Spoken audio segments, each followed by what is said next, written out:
After 12 years of current leadership failing to solve our biggest problems like homelessness, it's time for change. And as we recover from this pandemic, we need an executive who understands how hardworking families in King County have struggled to make ends meet, even before this crisis. I'm the son of refugees from White Center and worked as a janitor at my own high school. And despite great adversity, I built a successful career in the private sector, and now I represent my community in the state Senate. We can build a brighter future for every family in King County. We can build a community where everyone has a safe place to call home. Every senior can age in place with dignity, and every parent can provide for their kids.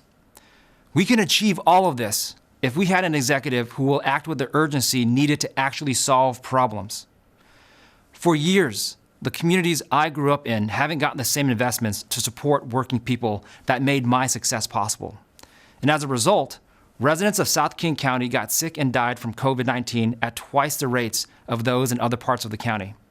Those deaths were preventable if the county had prioritized every community's safety. The pandemic wasn't the first crisis where our current leadership neglected working families who've been pushed out of their neighborhoods. The status quo has given us 12 years of unaffordable housing, longer commutes, inaction on climate change, and worsening gun violence in our communities. We need bold solutions implemented with transparency and accountability. And I have the private and public sector experience to get things done.